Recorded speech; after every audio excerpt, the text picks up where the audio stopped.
नमस्कार दोस्तों, स्वागत है आप सभी का हमारे इस न्यू वीडियो के अंदर। आज के वीडियो में बात करूंगा महात्मा गांधी के जीवन के एक प्रसंग के ऊपर। तो चलिए शुरू करते हैं और शुरुआत करते हैं इस वीडियो की एक पंक्ति के साथ।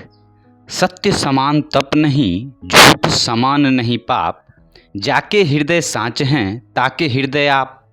अर्थात सत्य के समान कोई तप नहीं है एवं झूठ के समान कोई पाप भी नहीं है। जिसके हृदय में सच्चाई है उसके हृदय में स्वयं परमात्मा निवास करते हैं। गोस्वामी तुलसीदास ने भी कहा है, धर्म न दूसरा सत्य समाना। अर्थात सत्य के समान दूसरा कोई धर्म नहीं है। तो चलिए इन्हीं पंक्तियों के साथ वीडियो की शुरुआत करते हैं। मोहनदास करमचंद गांधी ने अपने विद्यार्थी काल में सत्यवादी राजा हरिश्चंद्र नामक नाटक देखा। उनके जीवन पर इसका इतना प्रभाव पड़ा कि उन्होंने दृढ़ निर्णय कर लिया कि कुछ भी हो जाए मैं सदैव सत्य ही बोलूँगा। उन्होंने सत्य को ही अपना जीवन मंत्र बना लिया। एक बार पाठशाला में खेलकूद का कार्यक्रम चल रहा था। उनकी खेलकूद में रुचि नहीं थी, अतः उपस्थिति देने के लिए वे जरा देर से आए। देर से आया देखकर शिक्षक ने पूछा, इतनी देर से क्यों आए? मोहनलाल ने कहा, खेलकूद में मेरी रुचि नहीं है और घर पर थोड़ा काम भी था, इसलिए देर से आया। शिक्षक कहते हैं, तुम्हें एक आने का अर्थदंड देना पड़ेगा। दंड सुनकर मोहनलाल रोने लगा। शिक्षक ने उन्हें रोते देखकर कहा, तुम्हारे पिता करमचंद गांधी तो धनवान आदमी हैं, एक आना दंड के लिए क्यों रोते हो? इस पर मोहनलाल ने जवाब दिया, एक आने के लिए नहीं रोता, किंतु मैंने आपको सच सच बता दिया, फिर भी आप मुझ पर विश्वास नहीं करते। मैंने बहाना नहीं बनाया है, फिर भी आपको मेरी बात विश्वास नहीं होता, इसलिए मुझे रोना आ गया। मोहनलाल की सच्चाई देखकर शिक्षक ने उन्हें माफ़ कर दिया। ये ही विद्यार्थी मोहनलाल आगे चलकर महात्मा गांधी के रूप में करोड़ों करोड़ों लोगों के दिलों में दिमागों पर छा गए। एक बार स्कूल में विद्यार्थियों के अंग्रेजी ज्ञान की परीक्षा के लिए शिक्षा विभाग के कुछ अंग्रेज इंस्पेक्टर आए हुए थे। उन्होंने कक्षा के समस्त विद्यार्थियों को एक एक कर 5 शब्द लिखवाए।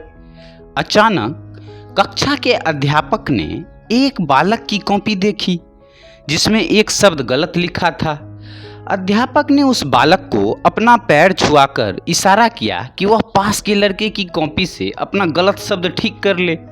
ऐसे ही उन्होंने दूसरे बालकों को भी इशारा करके समझा दिया और सबने अपने अपने शब्द ठीक कर लिए, पर उस बालक ने कुछ न किया। इंस्पेक्टरों के चले जाने पर अध्यापक ने भरी कक्षा में उसे डांटा और झिड़कते हुए कहा कि इशारा करने पर भी अपना शब्द ठीक नहीं किया, कितना मूर्ख है। इस पर बालक ने कहा, अपने अज्ञान पर पर्दा डालकर दूसरे की नकल करना सच्चाई नहीं है। अध्यापक कहते हैं, तुमने सत्य का यह व्रत कब लिया और कैसे लिया? बालक ने उत्तर दिया, राजा हरिश्चंद्र के नाटक को देखकर, जिन्होंने सत्य की रक्षा के लिए अपनी पत्नी, पुत्र और स्वयं को बेचकर अपार कष्ट सहते हुए भी सत्य की रक्षा की थी। तब मित्रगण बोल उठे, भाई नाटक तो नाटक होता है, उसमें प्रदर्शित किसी आदर्श से बनकर उसे जीवन में घटाना ठीक नहीं।